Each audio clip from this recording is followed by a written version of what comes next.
Homeland Security and Senior Citizen now convenes this public hearing. Hearing notices were provided to the media. First notice on Tuesday, September 20th, 2016. Second notice on Friday, September 23rd. For the record, today is Wednesday, September 28th, and the time now is 5:04 p.m.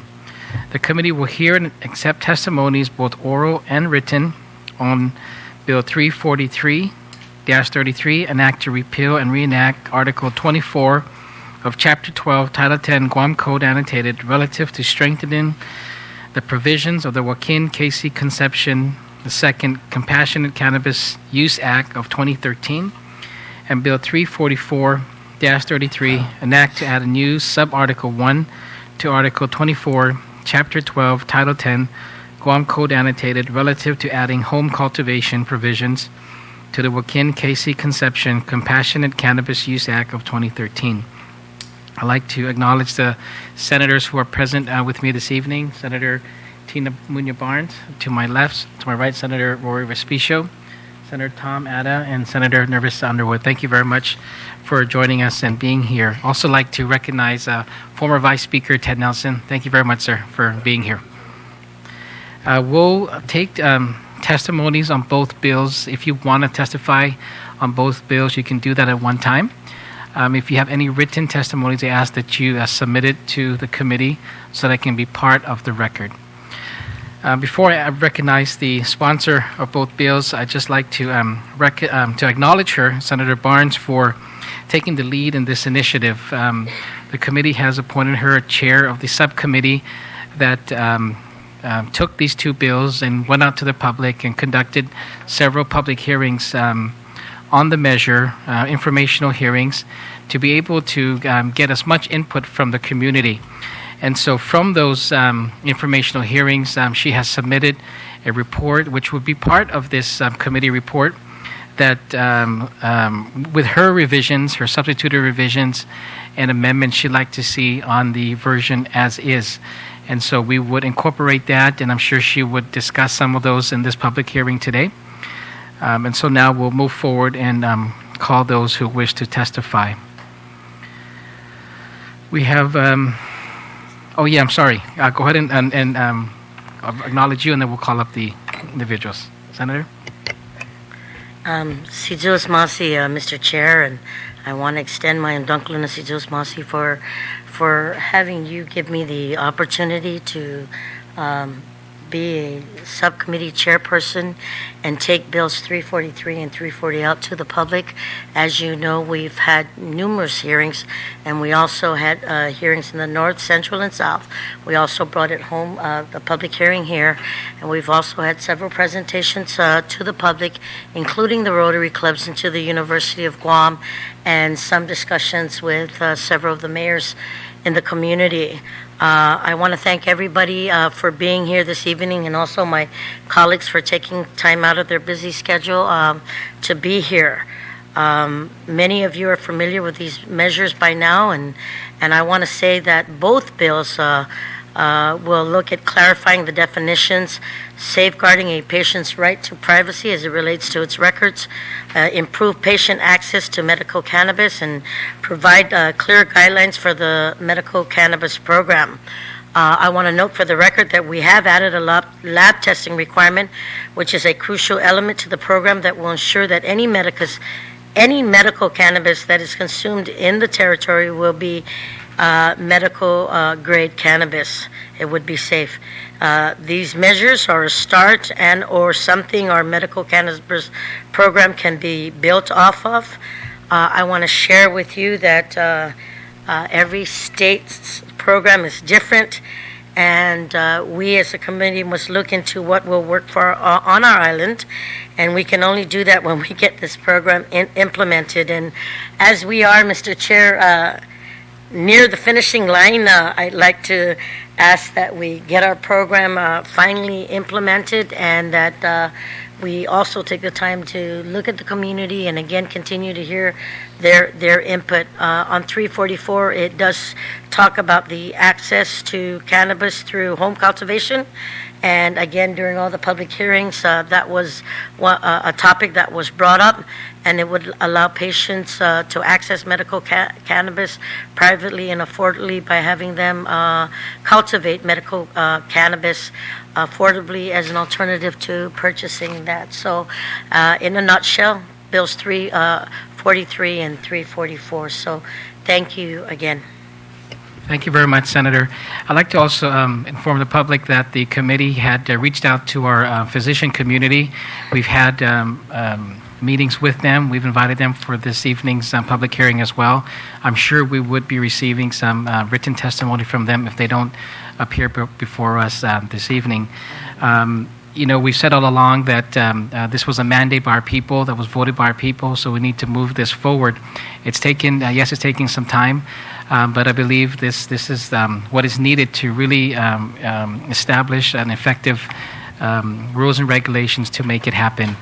The other component of this is our physicians. If we don't have any physicians who step up and participate, then this type of program will not work. And so it's important that we reach out to them and get them part of this all through every step of the way.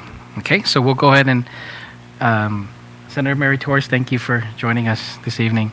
I'd like to call on the first four individuals.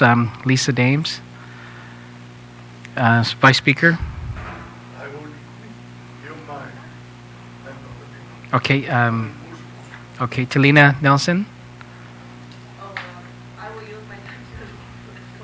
Okay, so you won't be testifying? Okay. And Anthony Tomasello, sir, please, if you can. If you're here to provide oral testimony? Yeah, I would just like to tell you what I think. Sure, please. Have a seat, please. Dennis, is it Dennis? Flora? Flores, please. Okay, we'll start with this first panel. Lisa, we'll go to start with you. Half a day, Chairman Rodriguez, and thank you for senators coming out this evening and to hear our testimony on these two very important bills. I want to thank you for allowing me to testify on Bill 343, a bill to strengthen the Joaquin K.C. Conception II Compassionate Cannabis Act. This is a tongue twister, of 2013, and Bill 344, a bill that would add a home cultivation program provision to the Joaquin K.C. Conception Compassionate Cannabis Use Act of 2013. I have made recommendations for amendments to both bills, which I have attached.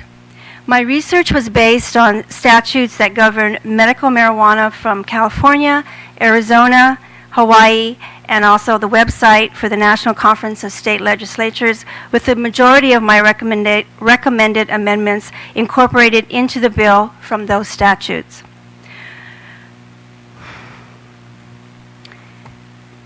Almost a year ago today, my 37-year-old son came to our home and announced, "I have something to tell you.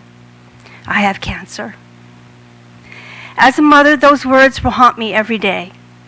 Immediately, we were overwhelmed with fears and emotions, as you can imagine when hearing your child has cancer. After crying and hugs all around, we were determined to fight it. We quickly Googled numerous cancer sites to arm ourselves with as much information as possible. We also made many phone calls to friends, families, and professionals in the field of cancer to guide us on the decisions that we needed to make as swiftly as possible. Doctor visits were set up, and within 2 weeks we departed for Los Angeles for my son to be seen at the Good Samaritan Hospital. He was able to see an oncologist immediately, and after the CT scan and PET scan, we understood how serious the situation was. He was then referred to a surgeon who performed surgery that was grueling and lasted several hours. He was then referred to a surgeon hearing my son had cancer was hard, but seeing him have to go through the pain and surgery and eventual chemo was just as difficult. It has been an emotional roller coaster this past year, but we got through it with the grace of God and prayers from so many people who supported us and still support us to this day. We have much to be thankful for. I'm also here to share with you my experience with the medicinal marijuana program in California. It was the most efficient and easiest experience a patient with cancer or other medical conditions can go through. The medicinal marijuana was very helpful for my son to ease his nausea and at times when he did not have an appetite. So it started out we needed to get a card. So we were referred to a recognized physician to get a medical marijuana card. She was very professional, required medical records, and was very thorough in her examination. I never felt it was a backdoor or seedy way to get a medical marijuana card. As a caregiver, I was also given a card. The cards were issued at the physician's office, and we did not have to go to a government entity to apply for a card. This made it quick and easy to receive a card. Once we were approved, we went to a dispensary called the Harborside Health Center, which I was very impressed with the professionalism and services provided. Each person working at the center was extremely knowledgeable, and the customer service was patient-oriented, patient-focused. My son met with an employee and spent some time discussing the different services they provided, as well as the various products available. We never felt pressured to buy, and each product discussed was catered to the need of the patient. Other customers that were there when we were at the center were an older crowd, veterans, and not what you imagine, young people simply looking for some pot. These customers were using medicinal marijuana for cancer, arthritis, anxiety, and other ailments.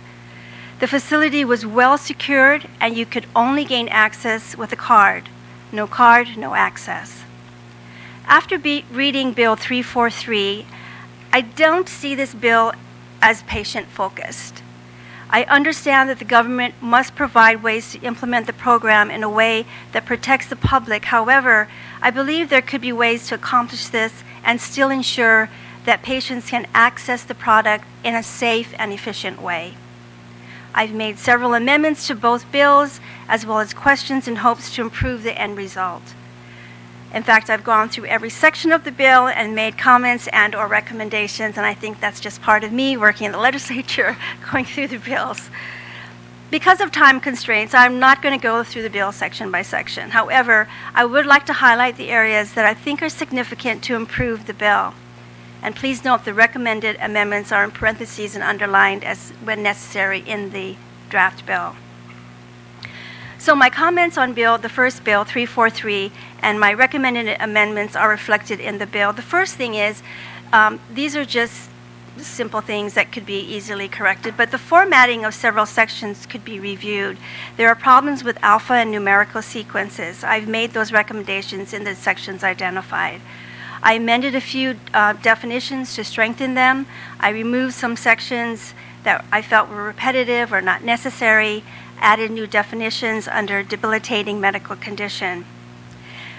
For this next recommendation that I'm proposing is in section 122506, which it creates an advisory board, which I'm recommending to delete it. And here are my reasons. In my research from other states that have decriminalized medical cannabis, I did not see the creation of advisory boards.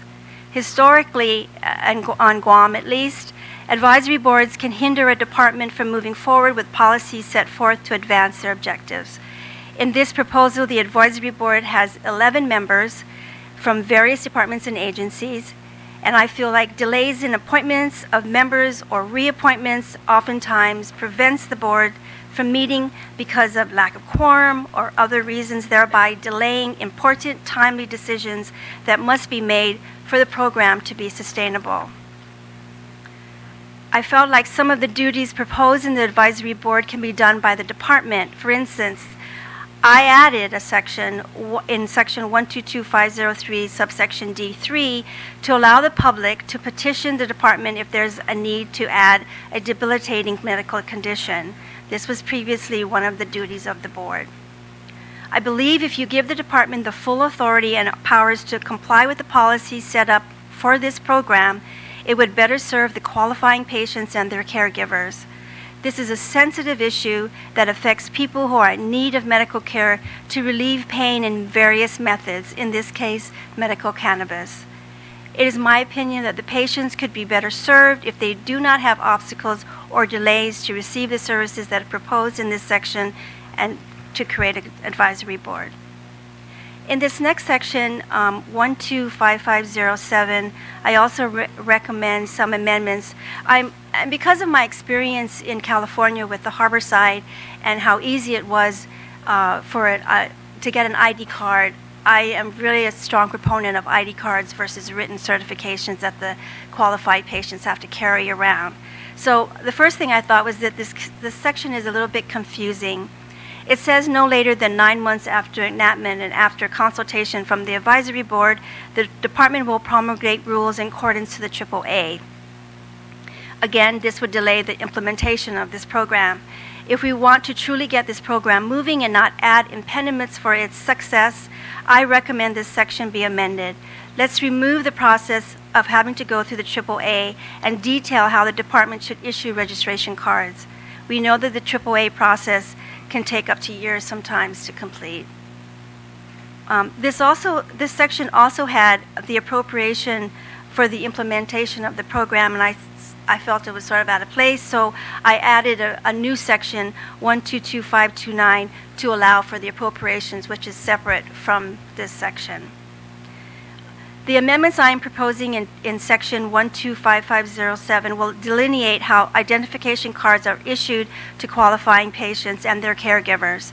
I alluded in previous recommendations that qualifying patients and their caregivers should be given identification cards that will be presented to the dispensaries and not the written certificates as proposed in the bill. The written certificate is required for a patient to be eligible for the program, presented to the department, and then the department issues the identification cards. A qualifying patient and their caregivers should not be carrying written certificates, as these documents have information that are not necessary to show proof they are a qualified patient within the program. The next section is 122523 that I also had some reservations about, and this is how the Compassionate Cannabis Use Fund is set up. My reasons are as follows. First of all, it has the Attorney General to task to administer this program, and I'm wondering why the AG, where I think it should be the Department of Public Health. I support government money provided to various departments and agencies to promote healthy lifestyles, cancer education, help to reduce drugs and alcohol and tobacco. The problem is we appropriate thousands of dollars to these causes, and oftentimes we never see the results. We don't require these agencies and departments to provide qualitative data to show how our community has benefited from these programs, and it should be a requirement. I'm not opposed to the creation of another fund within the government of Guam. However, I believe that all the fees and any other funds collected or received should remain within the medical cannabis program. It's the only way the program will be sustainable. The department must be held accountable financially if necessary to ensure that all the monies collected are in fact used for the success of the medical cannabis program, not to other programs within the department, agencies, or other government departments. The department should develop their own public awareness campaign within the program for the use of medical cannabis so people can make decisions about their health. Giving money to outside agencies and departments may not be incongruent with the medical cannabis program. The bill also allows the legislature, as deemed appropriate, to fund programs to reduce tobacco, alcohol, drug abuse, and other preventative health care issues. Again, I believe the department can do quite a bit with the money that they receive. And there are some fees that are attached in the bill that I didn't really touch, and I hope that those fees will be able to sustain the program. And I hope that the department has done some research to make sure that it can. The bill also does not have language to ensure that the governor cannot use its transfer authority, so I put that in there too. So I recommend to remove the Attorney General of Guam to administer the program, replace it with a department, add the language that the governor shall not use his transfer authority, and removes the subsections 1 through 8. And those sections are just sections that identify the different department agencies for different uses. And so I'd like to go ahead and just very briefly go into Bill 344 and my recommendations for that bill as well. And I had a question that because this is a sub-Article 1, will the definition in Article 24, such as department, apply? In other words, the word department in this sub-article will mean Department of Public Health and Social Services as defined. I don't know. I was just wondering if we had to redefine it in this bill, in this subsection. I don't think so, but it's just a question that I had. There's only really 2 sections in the bill that I just have a concern about, and one of them is the 122412, which is the revocation of home cultivation permits. The way it's written now, the department can give a notice to revoke the permit to the qualified patient within 48 hours, but it doesn't allow for the qualifying patient to allow some time for him or her to comply with the citation. So I just put some language in there to allow the qualifying patient to have some time to comply with it before it's actually revoked. Similarly to Section 122413, which is the seizure of cannabis plants, and I felt that this should only apply in the event the qualified patient has not responded to notice to revoke as stated in the 122412. And if they don't comply, then they should be allowed to destroy the plants in their possession. The seizure should only occur if the qualified patient has not complied and not responded to the notice of intent to revoke. Again, thank you for allowing me to participate in this process. It is my goal, and I'm sure it is for the policymakers here, that the success of this program depends primarily on how the government supports this program, because ultimately it is for the benefit of patients who wish to choose this option as part of their quality of life as they go through their debilitating medical condition. I realize this is a new endeavor for the department and as a community, especially those of us with loved ones who decide to be a qualifying patient. We must do all that we can to contribute to its success. Bill 343 as written will be difficult to enforce, and we will have our own problems and obstacles to overcome. I've attached an article written on June 4th, 2016 from West Hawaii Today on what Hawaii is currently experiencing. Since the federal government recognized marijuana as a Schedule I drug, it becomes illegal to transport marijuana plants or seeds from the mainland to Hawaii. I think this is going to be one of the areas of concern that I'm sure will affect Guam. In addition, according to the National Conference of State Legislatures, there are now a total of 25 states, the District of Columbia, Puerto Rico, and now Guam, who now allow for comprehensive medical marijuana and cannabis programs. This year, there are 7 states that have initiatives on their respective ballots to approve the use of recreational marijuana. I support both bills. However, I believe 344 has a better chance of getting medical cannabis to the patients much quicker than if they had to wait for the passage and implementation of Bill 343. So, if the committee feels more work needs to be done on Bill 343, then I ask that Bill 344 be reported out and placed on the agenda for the October session. Thank you. Thank you very much, Lisa. Mr. Flores?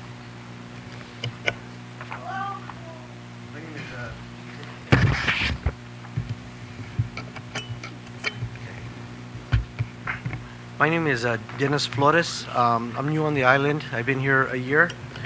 My wife is a school nurse over at Anderson Air Force Base. And I'd like to thank you guys for inviting me, the Honorable Tina Barnes for telling me about the meeting today. But I'd like to tell you a little bit about myself. I've been in the insurance business for 28 years. I've had my own farmer's agency since I was 27 years old. Recently, I've resigned that position to make that effective December 31st because I plan to make my home here in Guam while my wife is here, and I've kind of lost my passion for the insurance business, and I have a new passion for health coaching. And I hadn't had the opportunity yet to read the bills, and everything that the lady said was very favorable and what I agreed upon. But and I'm a card member in New Mexico, and I've had a significant health history. Been a diabetic for 20 years, if not more. I think I was diagnosed in 1994. I've actually had pancreatitis where my triglycerides were at 8,000 because of not knowing that my diabetes was out of control. I had a heart attack in early 2000. In 2010, I was in Puerto Vallarta, Mexico, and I wrecked on a zip line. I crashed, shattered my humerus in 7 spots. We had to aerovac out to get back to El Paso, Texas, and Las Cruces. When we got back, that started a 18-day visit to the hospital. So, being a cardiac patient, I had to get cardiac clearance before they did the surgery. So, I remember laying on a bed, watching a television screen as the doctor performed the angiogram through the groin, and you're awake, you're just sedated, and I remember him saying, "You need a new heart, my friend." So, April 1st, April Fool's Day, 2010, I had a 5-vessel bypass. Had to get that done before I went in and had my arm repaired. So, I was relatively active. Played golf, rode my Harley. Relatively active. Well, after the accident, my arm was in constant pain. I have a rod in here with screws. My life, as I had known it before, had ended. Well, every night, my arm would hurt. I never really got into the opiates or the narcotics. My wife was an RN, and I knew the dangers, and just, I used them right out of surgery, but never used them after that. Just didn't like the way I felt. So, I guess about 2 years ago, I knew that New Mexico had a program, so I went and applied. And the beauty of that was that you apply to the Department of Health, and they have a group of physicians and people that either approve you or deny you. What you can do is you can either send off the application yourself, or you can go to a physician that'll do it. They'll ask you for the qualifying cases or conditions. In New Mexico, there's 17 of them now. There used to be 16. There's 17 of them now. Aside from the chronic pain that I was given a card for, I've had attention deficit since I was in college, before they even called it attention deficit. And before I go on, I'll tell you a little bit about that. I graduated from high school in 1980. I was in college, in and out of college. It was finally I decided, hey man, I've been in college for about 6 years now. I need to get out. And not a dumb person, but just never was able to focus. But I didn't know what it was. So one night in my parents' room, and I wasn't a big marijuana smoker, probably more of a drinker than that. But wasn't an alcoholic. It was just probably high school, college binge drinking kind of deal. Wasn't very healthy at all. So one night I'm in my parents' house in my bedroom, and I actually smoked a joint. So one of the things that I did after that is I had a yellow legal pad. So I was always having trouble focusing. What I did, the first thing I wrote on that legal pad was "Have faith in God." Underlined it, and then I started doing various bullet points of things that I needed to get done. Got me through college. I graduated with a degree in business administration with a minor in psychology in 1987. Got married in 87. Got married in 1989. Started my business in 1988, and that's where I'm at right now. 28 years later, I'm resigning. I just don't have the passion for it anymore. But the cannabis actually allowed my mind to be able to slow down and comprehend, from reading to writing, whatever it took me to get out of college.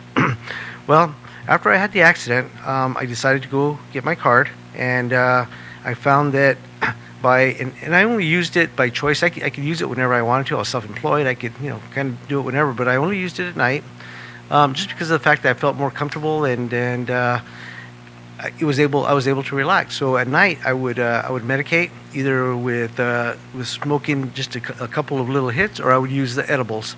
Sometimes I would do both, but I always knew the milligrams of what the edibles contained, and I also knew what the THC level was in each one of the plants that I used, because the dispensaries would tell you that. When I would go into the dispensaries, they were always very helpful. Customer service was of the utmost. It wasn't like going into a Kmart or a pharmacy where you're just in and out. You have no idea. You get a list of what the side effects are. Half of those are worse than what your actual ailment is. But the beauty of it was that I think that when you become a cannabis patient, I think you take your health concerns into your own hands more so than you would if you were using a narcotic or anything else. Before I started using the cannabis, I was an essential oil user. I had gone to a class and found that very interesting.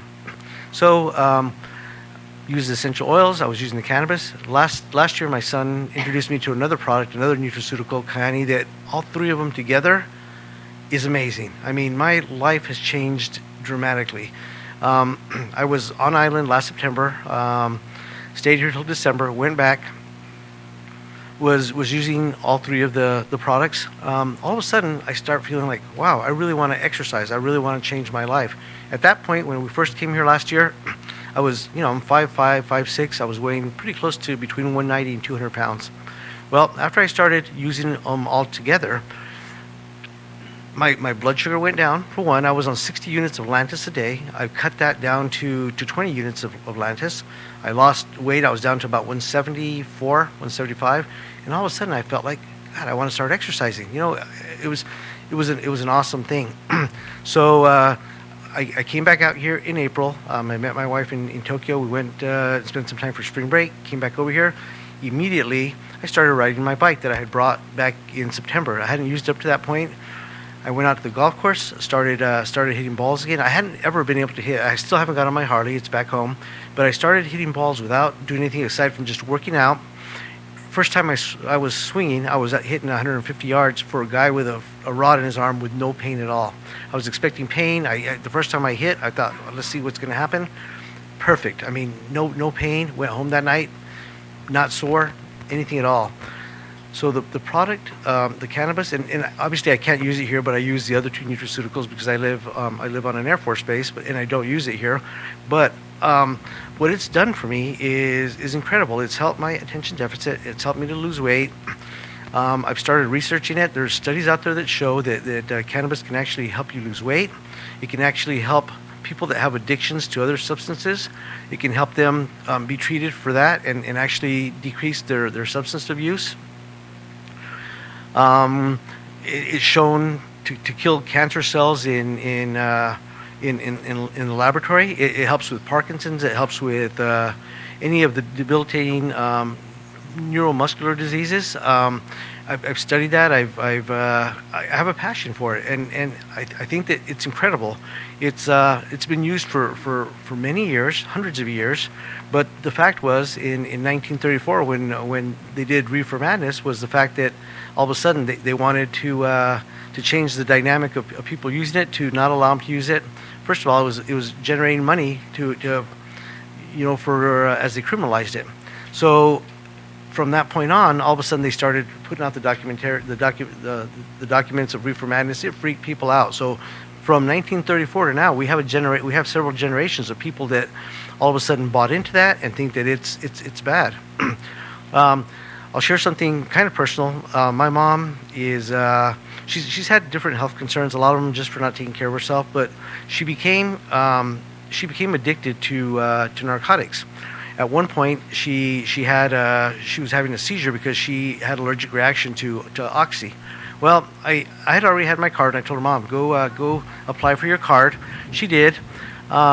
But being the type of person that she is, somewhat negative, and being exposed to the bad rep for cannabis over the years, she really wasn't into it. She thought that it was worse for her than the opiates. Well, it turns out that a couple of weeks ago I was talking to her on the phone, and she's having issues with her kidney, possible kidney failure, but she's used oxy, she's used Percocet, she's used Tramadol.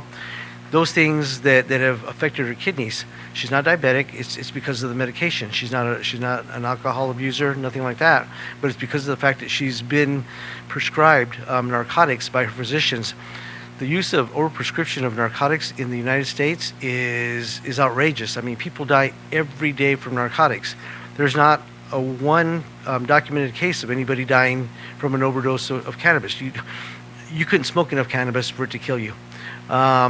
So, I'm living proof. I was a successful businessman. I'm starting, got ideas for a new business that I'm going to do, and I use cannabis every day when I'm in New Mexico. And it's not there's not the stereotype of you're lazy, you're unproductive, you're a pothead. None of that. It's an awesome medication, and the way that this is administered in New Mexico is your doctor submits it, you get approved, and you can go into any dispensary. You carry a card, you show them the card, and they go into the computer, verify that everything is on the up and up, and you look at what they have. Everything is labeled. Everything has gone through the laboratory test to determine the amount of THC in it.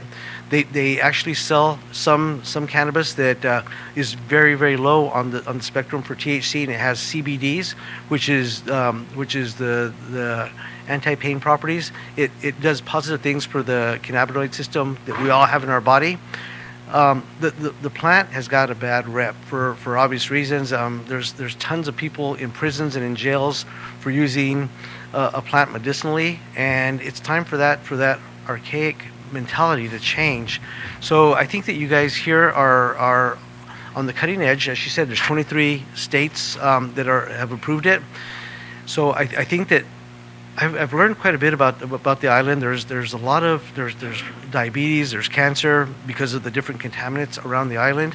So I think that this would be an awesome opportunity for the residents of Guam. I've known that when I've talked to a couple of physicians, there's a little bit of opposition to it, but I think the market will bear, and what'll happen is there'll be physicians that'll step up and make a living out of it. There's those of us out there that are familiar with and have access to the different plants and how they affect you.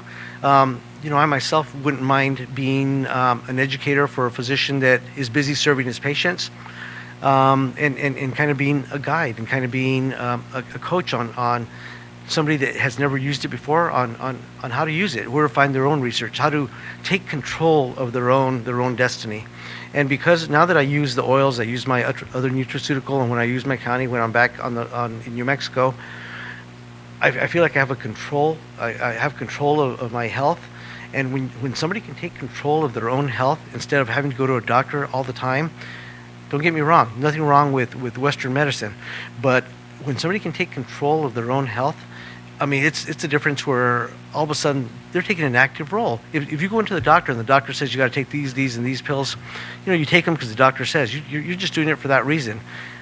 That's the way I was, at least. But now that I'm searching out different methods and more nutraceutical, it has changed my complete health. I'm down to about 170 pounds. I want to get down to 160.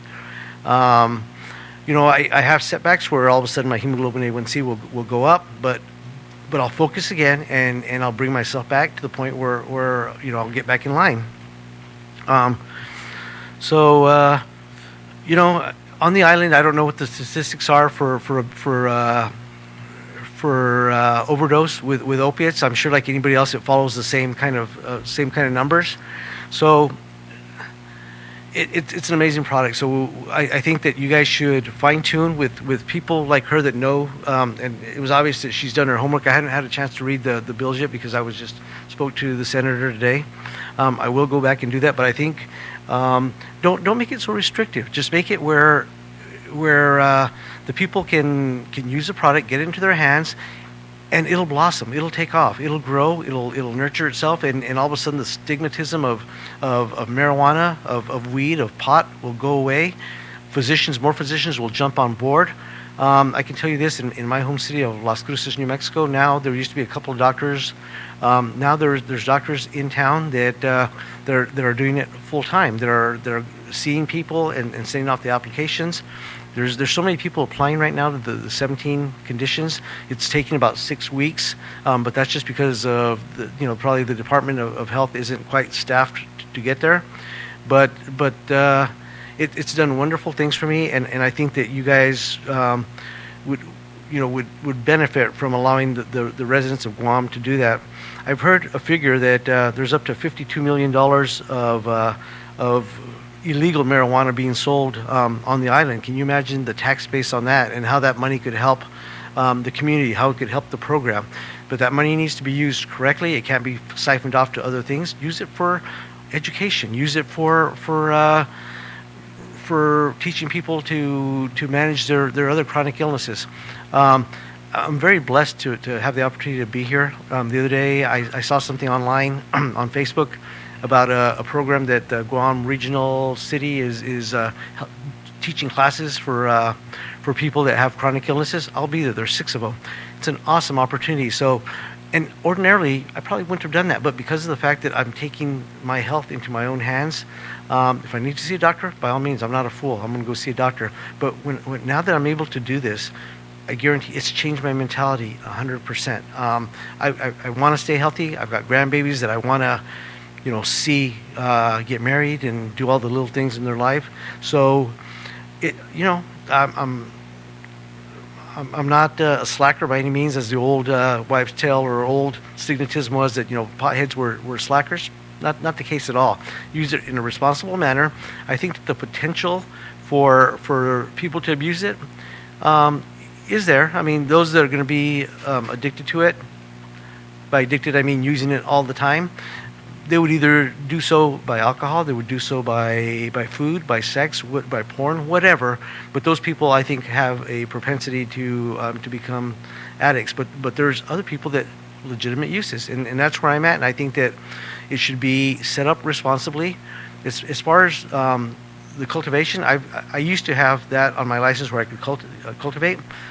Too much trouble. I'd rather go down and buy at a dispensary where I can ask them. I know that the quality control is there, and you're getting a good product.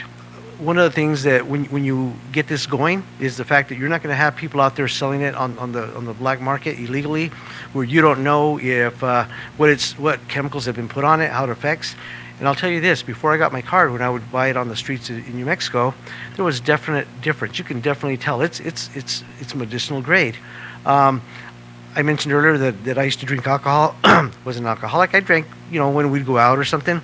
I cannot deal with alcohol anymore. It's something that I do not enjoy because it makes me feel like somebody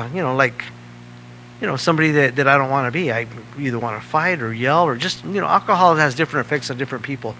But now if I go out and there's people drinking, it has to be social. I may or may not have one beer, sip on it, but I don't like the flavor, I don't like the taste. But here on this island of Guam, I mean, you can buy alcohol everywhere. I mean, little children are using it, everybody's doing it. There's more devastating effects from alcohol and from opiates than there is from cannabis. It is a safe alternative. By all means, guys, let's do what you got to do. Make it so it's safe for the community. Make sure that you regulate the people that cultivate by not so that they don't go around selling it or whatever you guys feel is safe for the island, but allow people to grow it and allow them to use it. And that's, let's see. I think that's about all we have to say. One of the other things in closing that I'd like to say is one of the reasons that the federal government is probably fighting this so much and it's still labeled as a class 1 is because Big Pharma is behind that. They don't want to lose the revenue. You follow the money.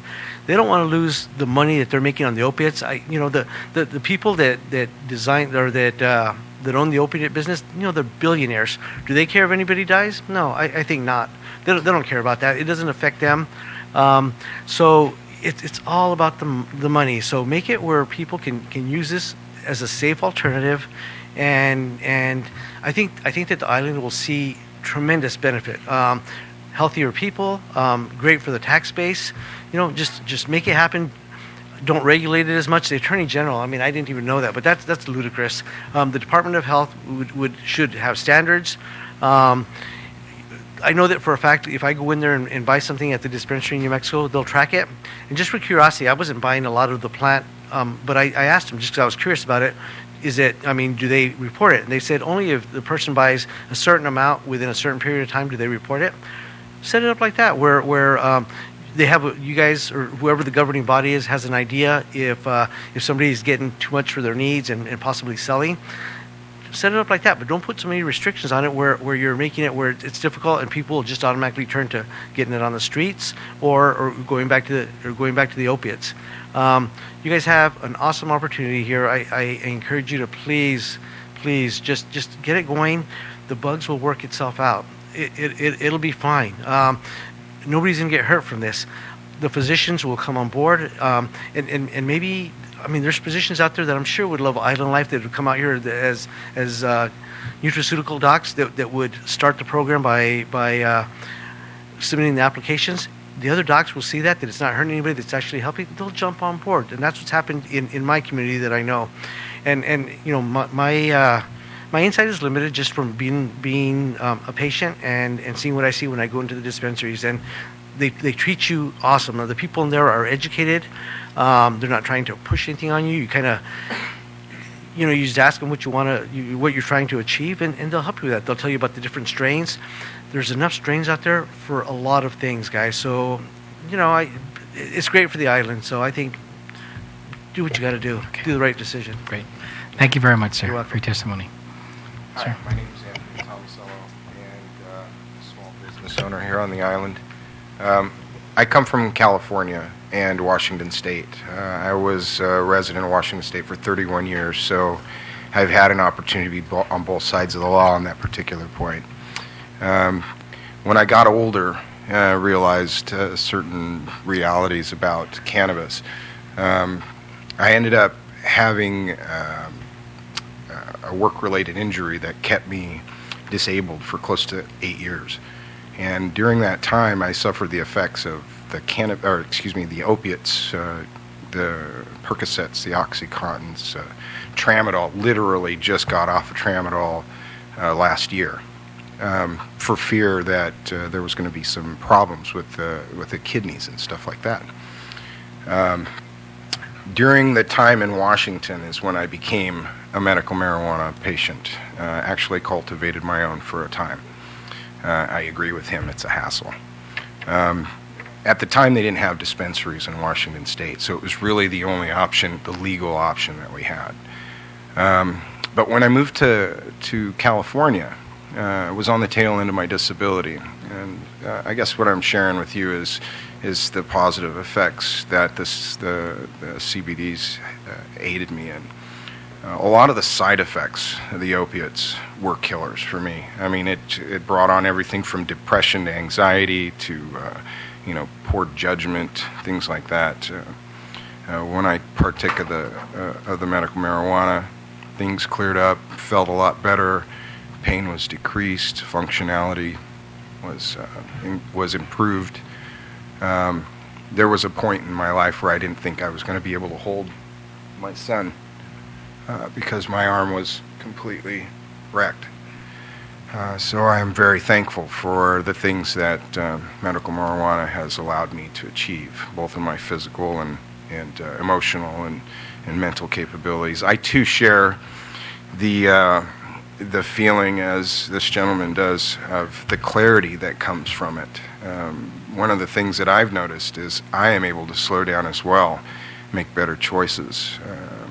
Growing my business right now is a passion of mine, and so the ability to just kind of take it easy and do the things that I have to do is important to me. So when I heard that you guys were getting ready to enact this, by the way, I still actually hold a valid card from California, so I was eager to come down and talk and give you my opinion. My wife as well is in the same category. She benefits from the use of medical marijuana as well. There was a period of time, you see the scar on my neck. I had a lipoma. It was a non-cancerous growth. But when they removed it, it didn't heal right. And the one guy that actually gave me good advice on how to take care of this and go back and talk to them, because I don't know anything about it. I figured it was healing, doing its thing.